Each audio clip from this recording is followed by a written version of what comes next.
Good evening, Proxy Table Gaming fans. You're joined today by the Gobo for July's hobby show.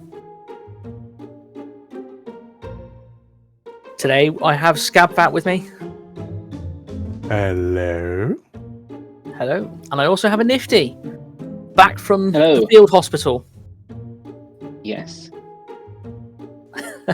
There's some They found all the wonderful bits photos. that fell off him and reattached them, so he's good Exactly. to go. Not all of them are in the right place, but Exactly. they're all there. That's important. There we go, guys. We are on the Ninth Age. We're on Instagram, we're on YouTube, we're on Twitter, on multiple different accounts, and they will all be posted in the video later on. In this episode, so we're going to do another discussion this time. We're going to talk about how important is theme in army creation.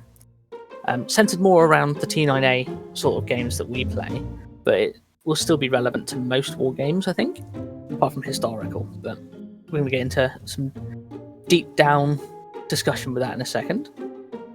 We've then got a hobby showcase from the fantastic Pikasawi with some wonderful notes from him as well.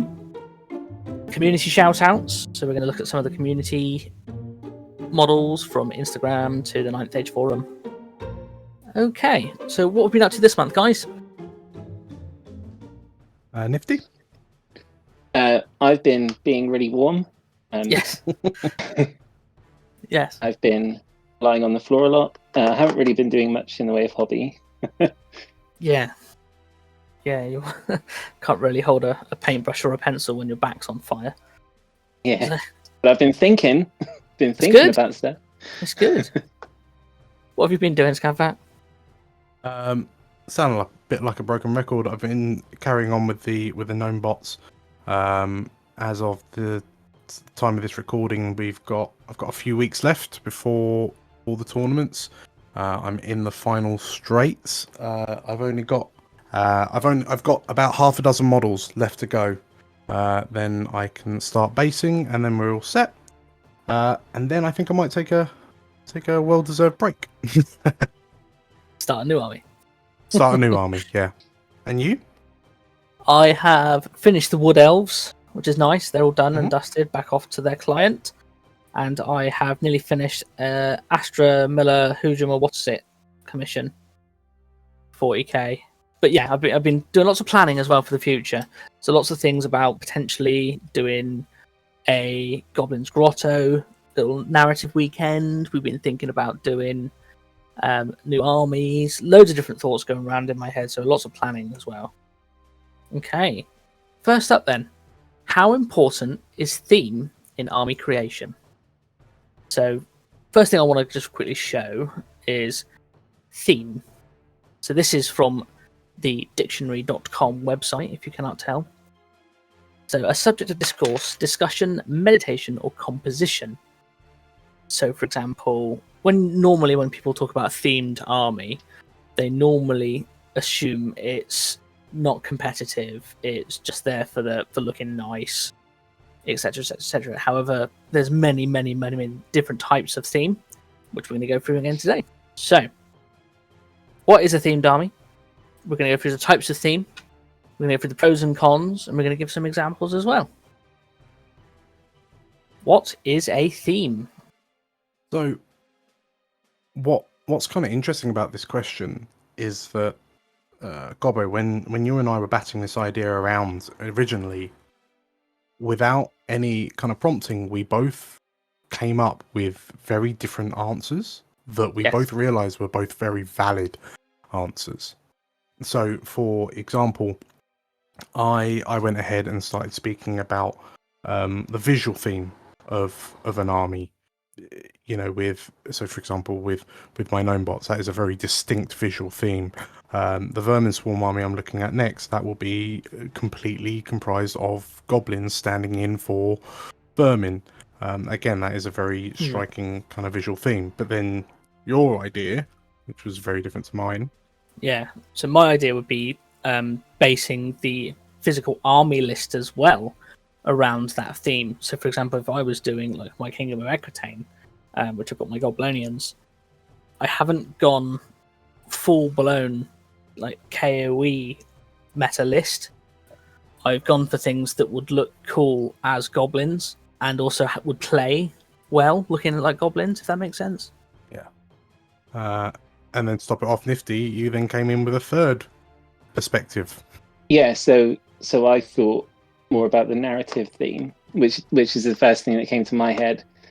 So thinking up a background story of your army and then developing the list and the paint job based on that.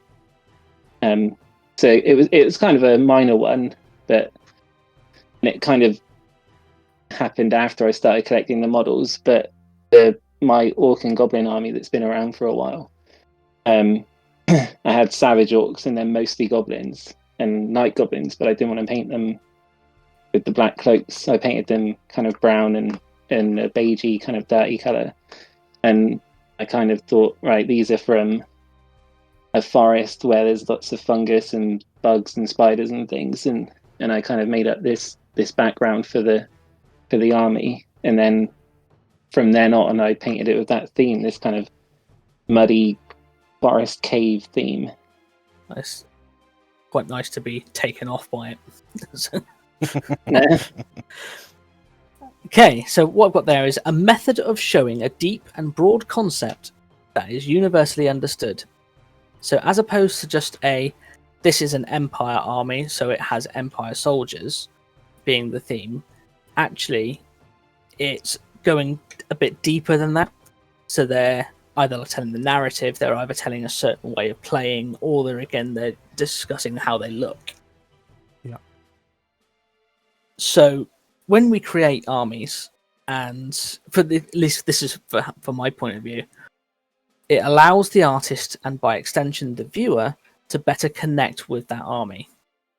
So for example, if I just did a KOE army, let's take KOE again as an example, but it was all just the standard knights, all painted in the same livery and stuff like that.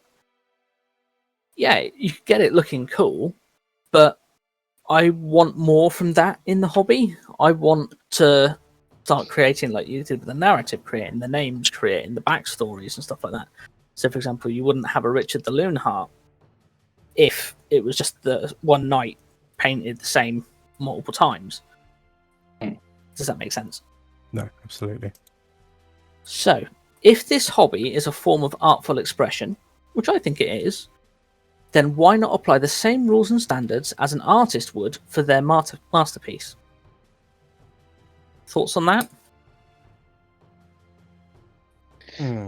Oh, Matt, the word masterpieces puts a lot of pressure on, but yeah, you can make so much more out of it by going in with a theme and a background. Yeah. I mean, I know that between the three of us, we all have like a dear spot in our hearts for like the hobbying aspects of what we do of Ninth Age. Personally, I think that if there's that kind of level of care and attention that's put into like your models, the imagination, like the world that you've kind of created behind them, if you've taken those extra steps, it just kind of creates a more fulfilling experience for both you, the person you're playing with or against, and kind of everyone around you. It's just it's just a more picturesque scene, right? So Exactly. And if you have two armies that are equally well painted, and one is a kind of basic toolbox of a list army, and the other one has a clear theme that you can see, and the latter is going to get the more of a reaction from onlookers, I think. So here's myself this morning when I got up. So the pros of creating better, a Ryan. theme. I know, brushed my teeth in this one. So, in my opinion, a themed army is more creative. Don't get me wrong, again, you can create a themed or at least a creative list based on the rules. But I think the idea of creating the background, the idea of creating then the look, the way it all fits together, etc., it becomes more involved. So you engage the hobby entirely as opposed to just the gaming element. Does that make sense? Mm-hmm. Yeah. And for me, at least, it focuses on the fun for both players rather than just the one. So you want the other player to engage with your story as well, and then either be having fun with it and then write their own story, or go away, rethink their lives, and start. But also, again, it's a form of expression, and I'd be lying if I said that I didn't put a bit of my own character and personality into my armies, because I think most of us do. For sure. Yeah, I mean, I don't think that anyone has ever really looked at someone's army that is, if it's an army that has a well executed theme, I don't think anyone's ever looked at it and gone, ugh, no one's ever considered it a bad thing. I don't think. No. If it's done well. Okay. Any more pros that you guys can think of? I just think where you've got focus is more on fun for both players. Just to add to that, if both armies have got a theme, then it becomes more of a story when they meet as well.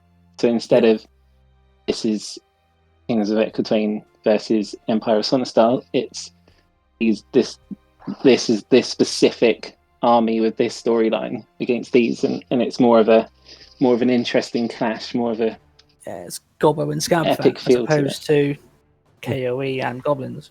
Yeah.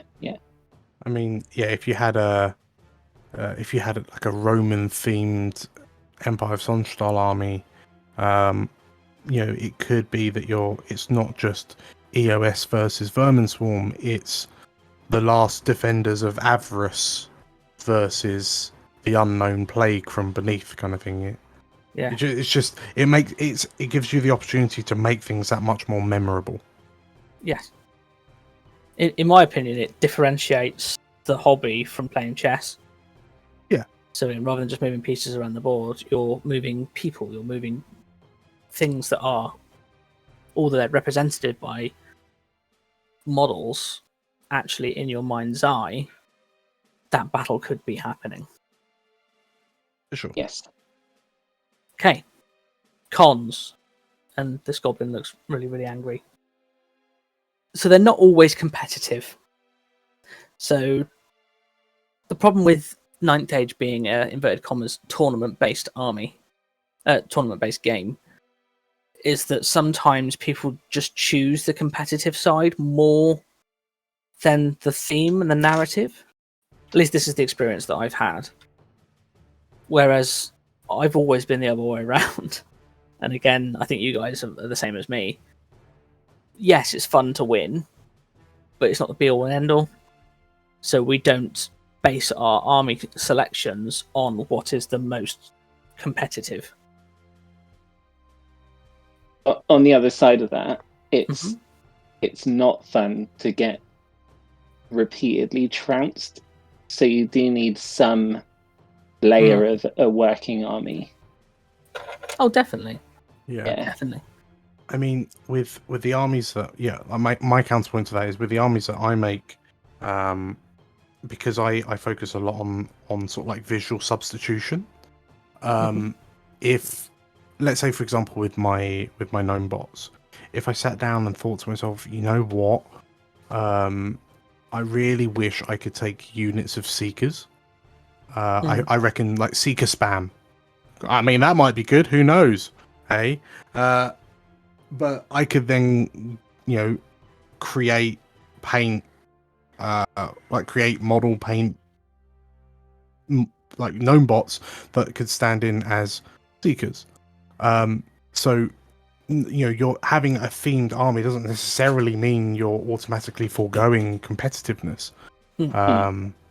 If you're going for a stylistic kind of army composition theme, then sure, I reckon if you sat down with a highborn elf army and said, you know what, I'm only going to have mounted models, that's going to be a tough hill to climb, I reckon. Like, I don't think all the Rymanites in the world could save you at that point. No.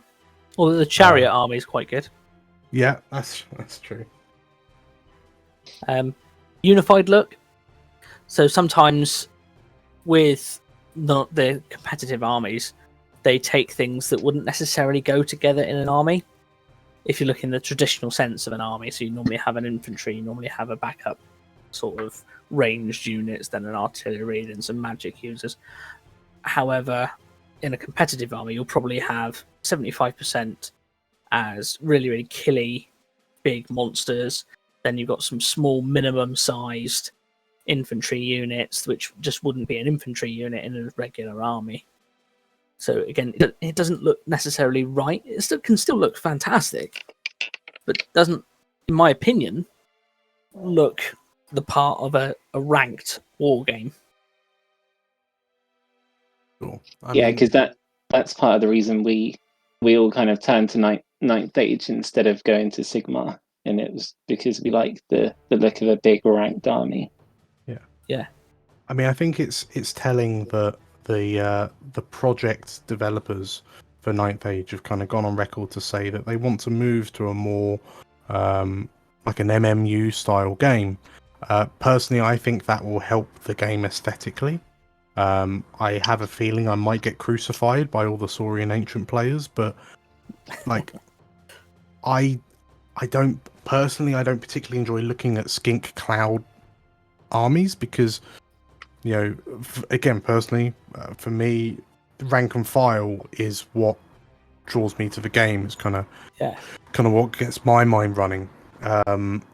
So just seeing what is effectively like a scattering of skirmishers, which, you know, and I know we're talking about a war game with fireballs and dragons, but theoretically that wouldn't work in inverted commas. It would harry, but it wouldn't do anything else. Yeah. Okay. And then the last one there focuses more on winning the game as opposed to having fun. Which again, it's a big caveat on that one. Because again, a lot of people that are competitive can also give really good games and really good experiences. However, the stereotype is the word I'm looking for. The stereotype is that some people are there to win at all cost. It tends to be more the net listy sort of gamers, as opposed to the people that use goblins for everything. Yeah. So. I think I'd go out on a limb though and argue that I personally don't think that Ninth Age suffers from that kind of mentality than other games might. It's historical. Yeah, it's a historical viewpoint. Okay. Yeah. Types of theme. So, army function. Who wants to take that one? My highborn elf list is a disgustingly shooty gun line. Yes. Yes, it is. So the idea of the army function is that you base your theme around a certain game mechanic. So, for example, the shooting phase, the combat phase, or the magic phase, or how you want to win the game. Yeah, you could also add a kind of more cinematic type functions, I guess, where you could say overwhelming horde or speed based. Yeah. So anything that uses the mechanic of the game, as opposed to I want to use cavalry, which is something completely different. Army composition. So, for example, basing your theme around an infantry army, or you specifically want a cavalry army, or you like lots of monsters, or, for example, you like a traditional-looking army. For example, a mix of infantry, a mix of cavalry, a mix of monsters. Yeah. Rules preference. So this is normally your special rules. So specifically the Helmore, which I think is quite interesting. The idea of teleporting around the battlefield, but actually then basing your army around making that work better. Similar to how the new Vermin Swarm tunneling and stuff like that, and also again ambushes. I mean, sometimes it's not even a case of making a mechanic, like a rules preference, work. Sometimes it's just having it in the army in the first place. Yes. I mean, you know, the Vermin Swarm list I'm looking at, I know that I'm going to be taking the new melee chariot types that explode when they die, because that's hilarious. Right, like I'm taking them because they explode when they die. 100%, I'm taking that. Yes. Like, is it the best option? Who cares? They explode, and they can blow up the next tank, which then blows up the next tank. That's incredible. Oh, you chain reaction. Yeah. Chain reaction, yeah. And I'm taking that because that, for, you know, in inverted commas, that is a unique rule. The only thing closest to it is the Demon Legion, more of a Khan. And guess what? I take that. Because if he eats too much, he explodes. That's also hilarious. Yeah, exactly. Rules-wise, it may not do anything, but it's brilliant. Unit preferences. So, for example, if you really liked the Blade Dancers, which I do, and you then wanted to base your army around the look and feel of making the Blade Dancers work. So you'd have a Blade Dancer character, you'd then have the multiple units of Blade Dancers, all with the magic resistance 15 or whatever they can get up to, plus then the teleport into the trees necklace or whatever it's called, and just everything you possibly can to make the Blade Dancers work. Again, same principle of Wraiths. If you really wanted to just go in with Wraith armies and stop people being able to hit you, really, really interesting different options. You then have Abstract. Who's going to take that one? Well, I think we're all a little bit guilty of this one, right? So greed. So, for example, taking a Warriors of the Dark Gods army based around the god in the narrative. So you only take greed options. You only take things that would make sense in terms of extra weapons or extra armor. It's only the things that would apply to the narrative and the background of that lore. Whereas if you did a Wrath one, it would all be double hand weapons, everything, and just insane. But same principle with like Orc and Goblins. If you just took a Goblin list as opposed to an Orc and Goblin list, so you only ever include Goblins, sometimes even only a certain race of Goblins, so Cave Goblins or even further Forest and or... just Forest Goblins, yeah. Exactly. Just Squigs. Why not? Spiders everywhere. Exactly. Or with the new Vermin Swarm, the Ruinous Dictator. So again, the way him and his rules dictate what army you can take and what it uses, and you build that army around that Ruinous Dictator. Yeah, it's very plausible to say I have a Ruinous Dictator Vermin Swarm list, like off the back of the new book, simply because that one model inherently changes the way your army plays. Yes. I think that's fantastic. That is kind of baked in theme. Mm-hmm.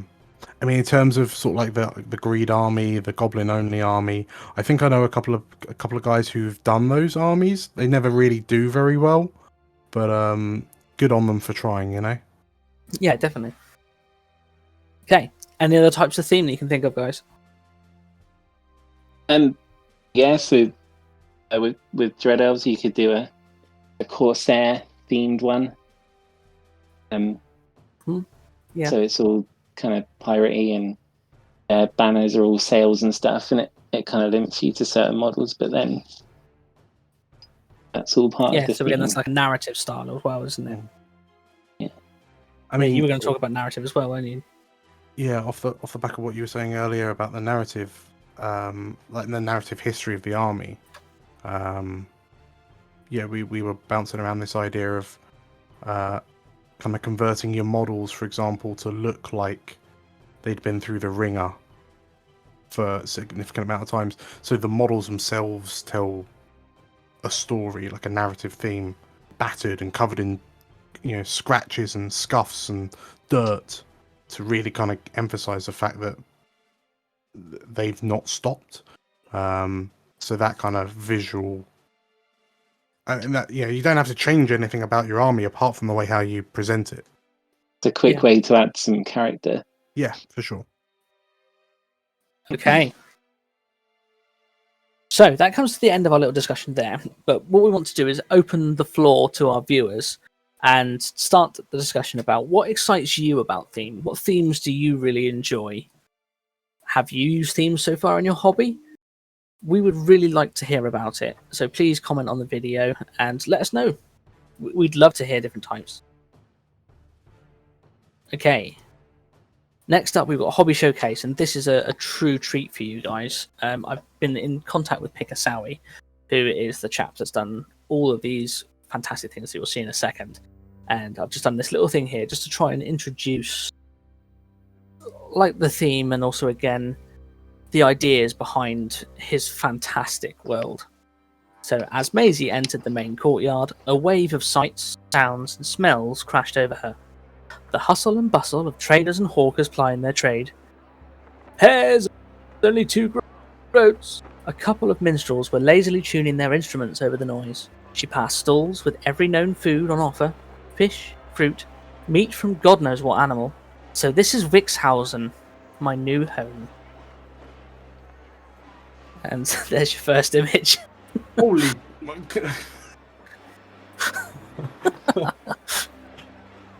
I don't know what I was expecting. I was expecting less than that. Yeah. There is certainly hustle and or bustle involved in that. Oh yes. Oh yes. So one of the things that I was explaining to Pikasawi about is that I can spend ages poring over these photos. There is so much detail, so many different things in there. So for example, the bottom left, you have the jester that's hiding in the alleyway. You also then have on the bottom right the monkey that's sat on the barrel. You also then have another jester in the centre. You then have at the back right there, you have a clergyman with a big gold cross. And there's so many different things that's what would look like if you were in a medieval marketplace. And I just think it's fantastic. One little bit that's caught my attention that kind of wows me is that, the conversions, the models, the interactivity between them. So right in the foreground, bottom left foreground, there appears to be someone who's missing a leg, is kind of propping themselves up with a stick, but they're being held up by the chap sat on the base of the statue. Yeah.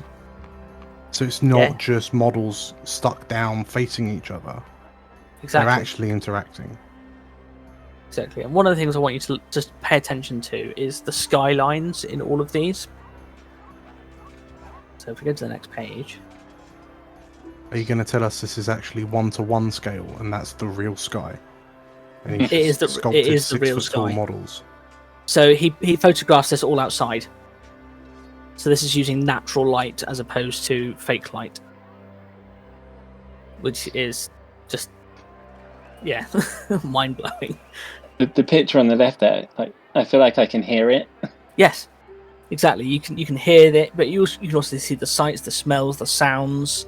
It is so engaging. When we were talking about the tavern scene a few months ago, and I was saying, when I play Dungeons and Dragons, I can look at things like that and just kind of embed that to memory. This is doing the same for the outdoor marketplace. Yes. But even like the little tree by the well here. So again, you've got the nobleman that's just annoyed his wife or whatever, and she's walking off. You can tell that it's a sunny day, etc., etc., etc. But I think it's just the detail and attention to detail that he has. It's mind-boggling. Cool. So Yeah, if you had it in your house, you wouldn't need a TV. So No. you could just stare at it. no. So for example, this tree, he made that tree. Of course he did. Of course he did. Yeah, Why would we assume he didn't? exactly. Just, Just nuts. But Pikasawi dreamt of constructing his own medieval fantasy village from a very young age. So he read a lot as a child, immersing himself in the worlds created by the authors, and wanted to then create his own one, which was Wixhausen. Look at the lighting on the top left. He's done well for photographing it as well. Yes. Hang on. Photography. Yes. Yeah, is that right? Why not? You gotta commit. Yeah, because he's got the blur in the background, and everything, and the focus that makes it look real.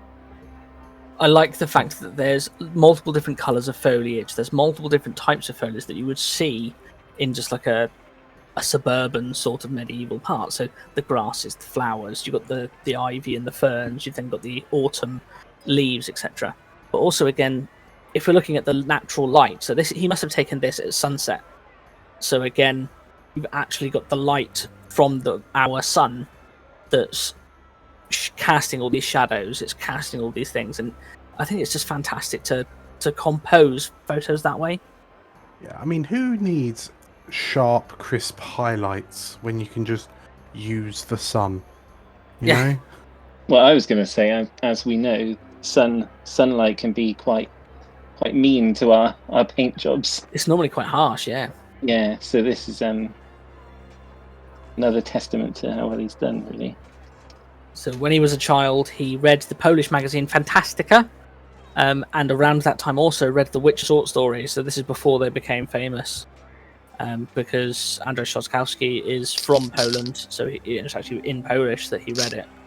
And from then on, as an adult, he then discovered a company that would make buildings and terrain that fit his childhood dream, and he just went for it. Absolutely went for it.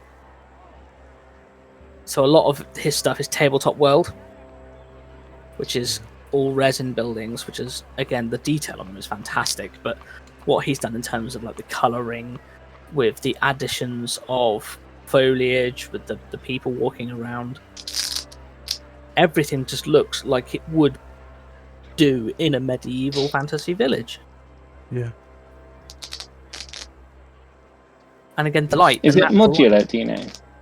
Yes, this is one massive board that he's done. So he's done, wow. I think he's done 3 boards as well. But the sky in the back right, that is the real sky. So he has physically taken that photo outside, and again, the trees in the top left there, they kind of match in with everything. So he's basing his medieval village around what he actually has in the real world as well, which just fits lovely. And then you got that. I think that's more time in there. the sheer attention to detail just really emphasizes how much of a project of passion and love this is. Yes. You get. I'm kind of getting the feeling that when he was making this, he was making it for himself. Yes. You know, like yes, he wasn't going out to impress anyone else. This was for his own joy Yeah. and his own pleasure. And one of the reasons why I mentioned earlier on about when you were doing the themes and stuff, you get to fully engage with it. You get into your flow pattern, for example. And the fact that this could be mistaken for a photograph, which it quite rightly could. You've got the lichen on the gravestones. You've got some of the extra different flowers growing. It could just be taken from a real graveyard, and you wouldn't necessarily know. Just beautiful. I entered a tabletop world painting competition. Even though there were many, many beautiful entries, he came third. What? Which, not with this, not with this one. No. What? Only came third on his first attempt ever. Yeah, but I mean, what was second and first that beat this out? It wasn't this board that he entered. It was a different thing. For sure, but I mean, just in general, I want to see what came second and first, because I feel like this should have come first, regardless. Oh, yeah. Just wait. So it was at this moment that he said to himself, "Time to start building." And there we go. And so since then, he has been building and building and building. So his third board won gold in the diorama category. So he is now topped the other 2. Yeah, I'll forgive the judges for their initial oversight. Yeah, and again, the sky, it's just gorgeous, and it fits so well. I Really can't good. imagine a real sky looking that beautiful. No. And not just shades of grey. So since April this year, he has painted every day for at least 12 to 14 hours. That's Busy the dream, boy. guys. But he's now taking commissions for tables. He's now doing things full time, and he is truly engaging with his passion, which is fantastic. I'm going to go out on a limb and say those villagers seem unusually calm, considering there is a dragon not 60 feet away from them. Oh yeah. Yeah. Yeah.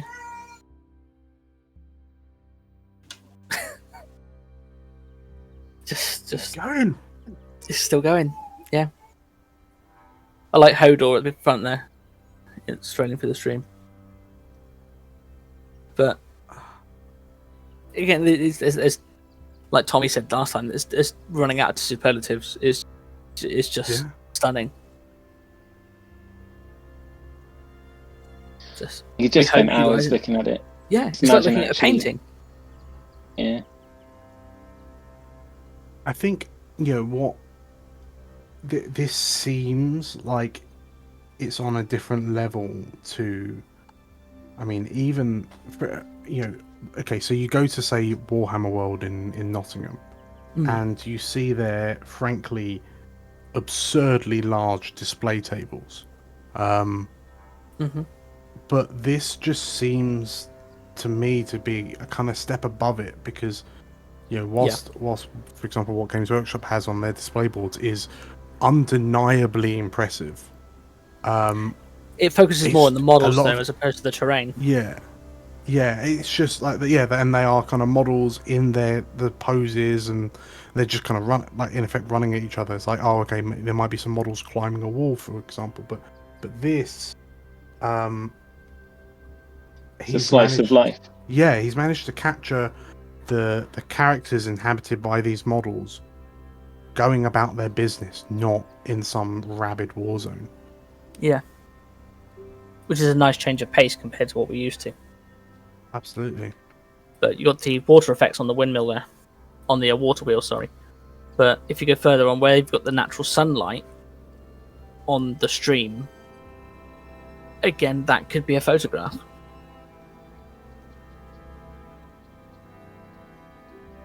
Just awesome. Okay. And here's us, just happy sticking cork on our bases. It takes a lot of skill to put cork on a base, mate. So one of the things that he was quite passionate about when he was talking to me about this was it's a conscious choice. So not everyone will be able to get to this level, but it is a conscious choice to try. So how much time do I put in? How much do I sacrifice? Do I watch Netflix this night, or do I paint? Do I play computer games, or do I paint? Ooh. And so for him, it's paint every single time. And he comes out with things like that. Which could be ported straight from one of the Witcher games. It could be ported from Poland directly. Just the detail that he puts in and his vision that he has, it's just mind-blowing. And if he's putting 12 to 14 hours a day, I'm not surprised he's doing really well with commissions. I'm not even going to begin to comprehend the fact that I think those are actual LED lights in the lamps on the picture on the left. Yeah, they are, yeah. Because of course they are. Of course they are. Why would we not expect them to be actual lights? Yeah. So where do we find this to look at it in real life? Instagram. Somewhere in Poland. In his house, I think. Okay. I don't know if it's actually on display, but I think he has to do a museum of Picasso. That'd be a good idea. That'd be a good shout, yeah. We could start a GoFundMe. Yeah. Again, natural daylight. Fantastic. Although temptation is always there to do other things, the answer is always paint. And you can just see how different the scenes are based on what light he had outside. But what he's saying there, you could say that about any passion. Oh, definitely. So if this is just your hobby, but your passion is something else, take that advice as well. Yeah, definitely. Yeah, because So you're not going to be amazing at something. Yeah. It doesn't just happen. You have to put some effort in. You have to practice, and he's done it. Yeah, I mean, if you do put in the practice and the time and the effort, this is the sort of thing you can get out of it. Just he's used his vape pen there. I know. I know. I just love it. Just think it's amazing. Awesome. So again, the most important. He seems like a fascinating guy as well.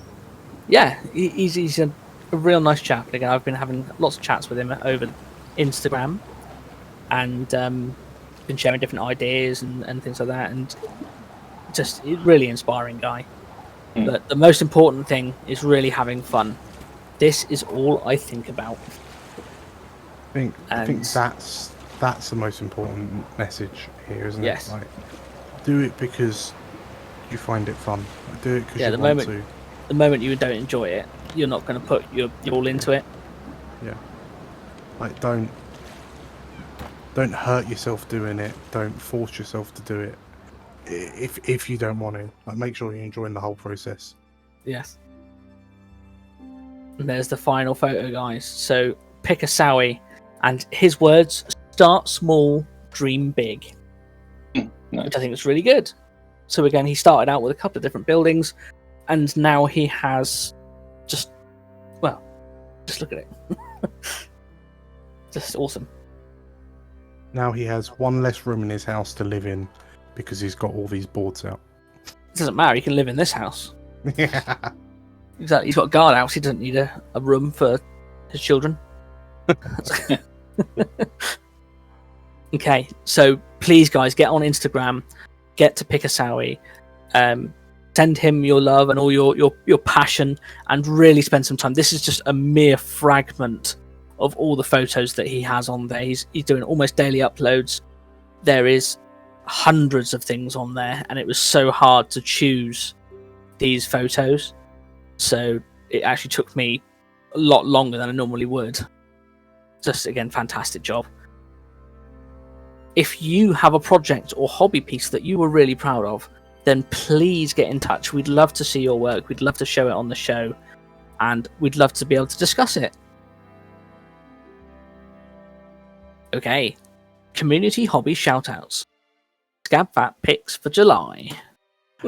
So this month, I was going through the user blog section on the forum. Mad at is certainly a name that quite a few of you would have already heard of. But some of the photos from his latest offering kind of really took my breath away. Separately, Colorblind Painting was an artist, a chap I found on Instagram, and I mean, it's not pulling a fast one. The chap is colorblind, so when we kind of see what he's kind of producing, I just found it really inspiring. Mad at is making an actual terracotta army for Undying Dynasties. Very nice. I know, like, I've seen a fair number of people playing the terracotta sub-army choice within the UD book, but using kind of Egyptian themed skeletal monsters. I always thought it'd be interesting to see an Asian an Asian theme based on the terracotta armies of old. So yeah, when I saw this painted, executed as well as he has done it, I just found this really inspiring, especially considering that my gnome bots originally started off as a terracotta army stand-in before I switched over to Dwarven Holds. So you mean before they got nerfed? Before they got nerfed, yeah. But yeah, going through some of these models, some of the techniques, some of the way he presents his models, I just found really really appealing. I mean, the infantry models, if I'm not mistaken, I believe they are the samurai kits from Warlord games. Yeah. Yeah, so obviously they're kind of wearing the right sort of like an appropriate enough armor for the period that he's conveying. Obviously, they're all painted in terracotta colors to emphasize that, but there's also then a use of crackle paint. So on one of the infantry models, you can see there's he's done a close up of the back where when the crackle paint is overlaid on the armor, it really makes it look like it is, the model is this sculpted statue that is beginning to break away. Just as you would expect an actual terracotta statue might Definitely. do if it was in battle. I love the way the terracotta part, the horses and everything is so uniform, yet the colours are picked out by the base. So you have the flowers, you also then have the flag on the left-hand side with the chariots. Everything seems to pop because of that. Yeah. In terms of his characters, rather than having the stock UD list might have mummified priests or pharaoh types, he's gone with living characters, living creatures for his characters. So in this case, kind of sorceresses, elementalists, like martial artists. Again, it just kind of really enhances that flavor. I think it does a better job of portraying the idea, much more than the third Brendan Fraser mummy film. Yes. I really like the idea of using living characters among the kind of automaton troops. Definitely. So, colorblind painting. So this is a chap called Balint, who I understand comes from Hungary, and yeah, true to his name, he is in fact colorblind. So his Instagram account is kind of a catalogue of his painting, and the immediate thing that I noticed is I believe he's red-green colorblind. So I was surprised. I don't know if surprised is the right word. I was impressed that the amount of red and green that he uses in his painting.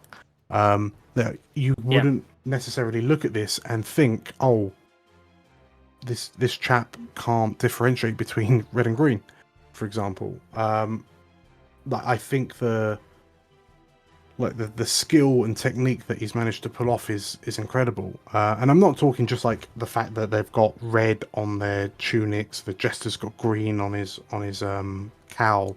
It's the fact that the armor on the model in the middle is rusted red metal. Yeah.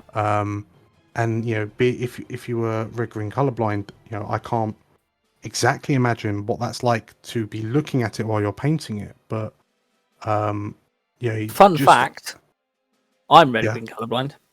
Are you? Yes. Every day's a school day. Did not know that. Yeah. Left-handed as well. Yeah, all right. Steady on. I'm also a Capricorn. Does that mean anything? Oh, it does. Yeah, unfortunately. Exactly. One of those. You have to swap them out, actually. We'll speak to Lucky Sixes and Hyper G. It's fine. But yes, I just found in the least crass way I can kind of formulate the words. Being colorblind, having that kind of in inverted commas deprivation of sense, just hasn't held him back in any way, shape, or form. I just find that truly, truly inspiring. They've got a really nice, like based down to earth feel to them. Yeah. I'm really impressed with the quality of Balint's models, and colorblind or not, I don't that in effect it almost doesn't come into it. They just really well executed models. It's really, really, really Looking at the impressed models, by you it. wouldn't know that he's colorblind. No.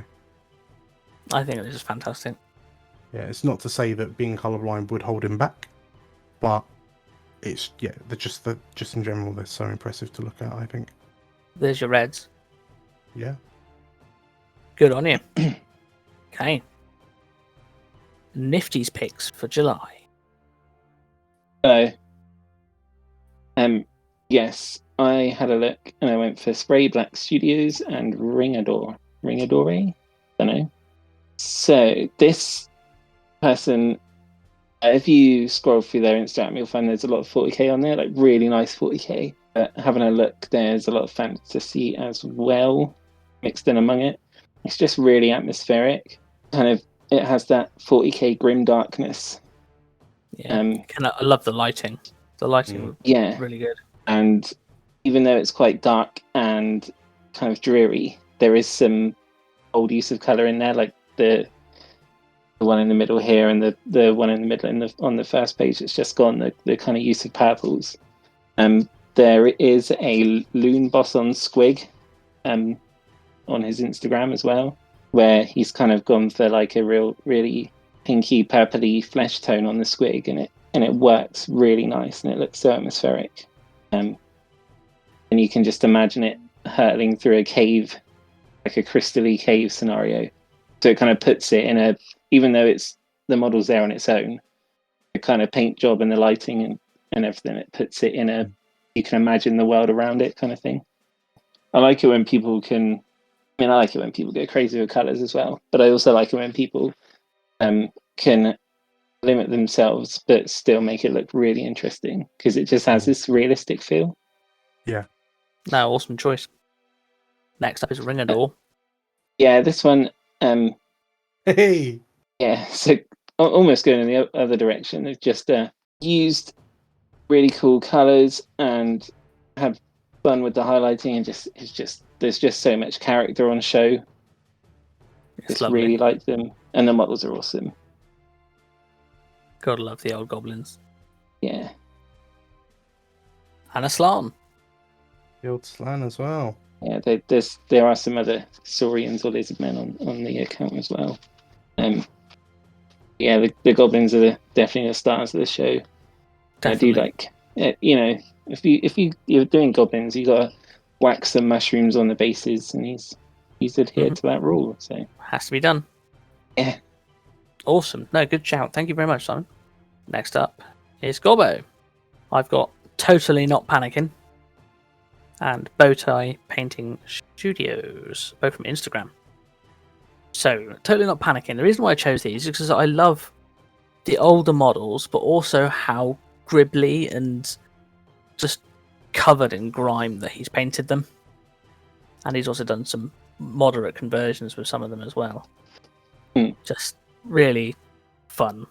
I like the one on the right there, the riding the old Beast of Nurgle, which looks like a slug. Just awesome.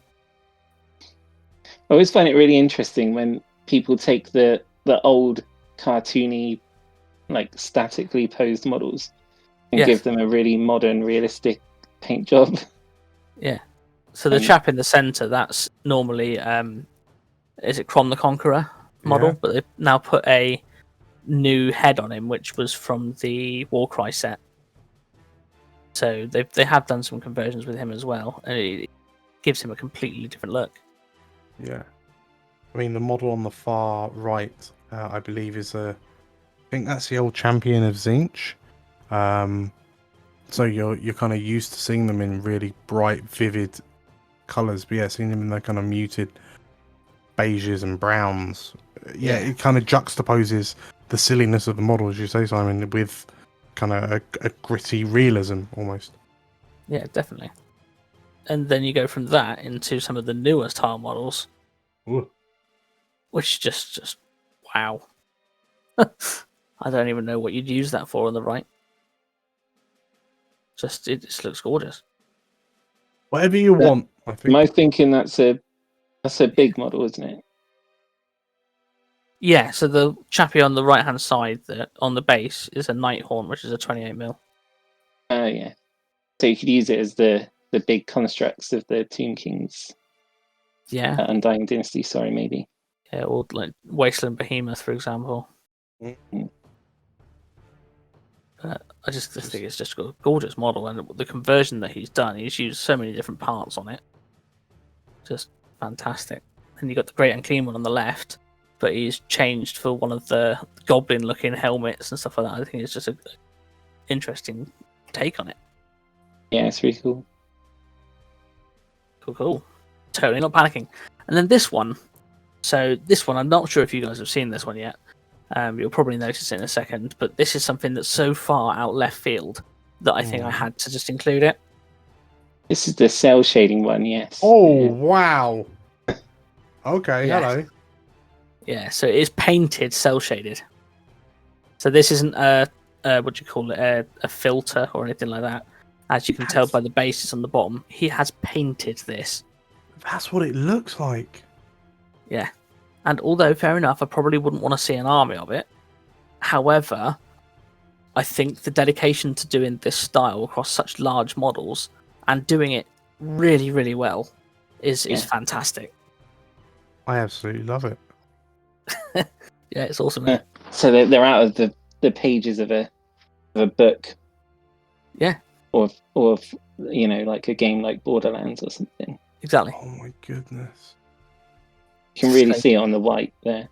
Yeah. So clever. I can't even personally imagine myself feeling brave enough to paint like this. Oh, I know. It's so clean.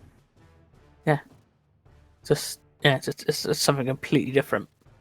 I'm just looking at the slabs on the base of the middle guy. Yeah. That's phenomenal.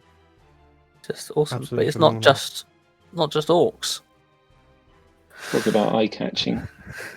Whoa. Again, that base, the water on the base is amazing. Yeah. It's straight out of a comic book. I think it's just awesome. My brain just can't comprehend that that's not just a filter. Like, I just can't. Oh, Yeah. Incredible. Really, really awesome stuff. I really enjoyed looking at these. And again, he's done loads as well. So many different models from 40k to fantasy as well. But also your Warcry models there. But just, yeah, really, really good stuff. And it's inspiring to see things done differently. Yeah. So, thank you very much for joining us. That has come to the end of the show. So, if you would like to have your models showcased on the show, please don't hesitate to get in contact. Please like, share, and subscribe to get more hobby and 9th Age ready content. Remember to check out YouTube, Instagram, and Twitter. Don't forget to give a goblin. We would love to see pics of your greatly... Oh, God. I haven't given this a go for a while. Go on. We would love to see pics of your greatly generous goblin giving for the greater good of gracious Greeky greenskins globally. Greeky? Greeky. Oh, maybe it's... It still works. You're just thinking about Ryan's... Yeah. Yeah, exactly. His UD list. Yeah. So, army commissions available. So we've got Emperor Sonstar, we've got Vampire Covenant, Vermin Swarm, Beast Herds, Undying Deities, and Sylvan Elves. If you're interested in what's on offer, please don't hesitate to get in touch. And if you like custom avatars and art by Nifty, again, he'd love to hear from you. Wouldn't you, Nifty? Yes. Good. Scabfat is hiring a skilled confectioner to his needs to have a kind and soft but firm are a must. Experience not necessary, and all applicants willing to be considered. Thank you, guys. Take care. Have a good Bye. one, guys.